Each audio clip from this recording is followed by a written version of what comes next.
প্রধান আকর্ষণ সম্মানিত কেন্দ্র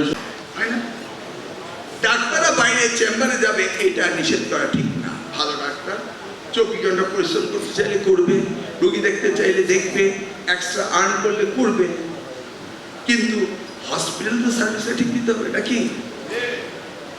আমাদেরও একই অবস্থা। নামি দামি স্কুল কলেজগুলো যাদের জন্য মা বাবারা সবাই খুব বেশি সচেতন থাকেন, সেইখানে দেখা যায় যে কোচিং সেন্টারে বেশি ইন্টারেস্টেড নাকি? সেই জন্য কোচিং সেন্টার আগামী দিনে আস্তে আস্তে 100% বন্ধ হতে হবে। কিভাবে করব? আমি সার্কুলার দেব না, আইন করে বন্ধ করব না, অটোমেটিক্যালি। আপনি যদি আপনার ক্লাসের ছাত্রদেরকে ইন হাউস, অর্থাৎ আপনি আইডেন্টিফাই করলেন আপনার কোন ছেলে কোন সাবজেক্টে দুর্বল, সেইভাবে আপনি আপনার ছেলে মেয়েদের আইডেন্টিফাই করবেন এবং আফটার দ্য ক্লাস আপনি তাদেরকে আপনার প্রতিষ্ঠানে তাদেরকে প্রাইভেট কোচিং করাবেন। ক্লিয়ার?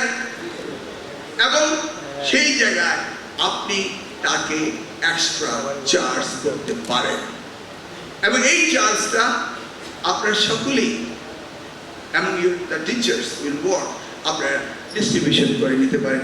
ইভেন আপনার দপ্তরে 2 টাকা পেতে পারেন, কিন্তু আপনার ছেলেকে আপনি ইন হাউস কোচিং করাবেন। সারাদিন গরমে বসে ছাত্রটি লেখাপড়া করে, বিকেলবেলা সুন্দর এয়ার কন্ডিশন রুমে নিয়ে ছাত্রটি দেহ অন্য পর্যায়ে নিয়ে যায়, সন্ধ্যায় গিয়ে আবার যখন গরম তখন ঘেমে যায়, ঘুমিয়ে পড়ে। এটা আমি হতে দিতে পারি না। সবকিছু গণপ্রজাতন্ত্রী বাংলাদেশ সরকার অধীনস্থ, সবকিছুরই লাইসেন্সিং সিস্টেম আছে। উন্নত বিশ্বে বুচারের লাইসেন্স আছে, হেয়ার কাটারের লাইসেন্স আছে, প্লাম্বারের লাইসেন্স আছে, ইঞ্জিনিয়ারের লাইসেন্স আছে, লয়ারের লাইসেন্স আছে, অ্যাকাউন্টেন্টের লাইসেন্স আছে, সকলেরই লাইসেন্স আছে। কিন্তু ব্যাংকের ছাতার মতো আপনি কোচিং সেন্টার করবেন আর গ্যারেজে বসে ইংলিশ মিডিয়াম কিন্ডারগার্টেন করবেন, এগুলি কি সরকারের অধীনস্থ আসতে হবে না? আস্তে আস্তে আসবে, সবে মাত্র আমাদের যাত্রা শুরু। তাহলে আপনি প্রস্তুত পেয়েছেন, ইন হাউস কোচিং করলে আমার যদি আর্কাইভে ভিডিও রেকর্ড থাকে তাহলে আপনি ইনভাইট করেছেন কি না করেছেন সেটা আমরা দেখতে পাবো। এই তো দাউদকান্দি স্কুল, ছিলেন কে কে? বিরাট একটা স্কুল না, প্রায় 4000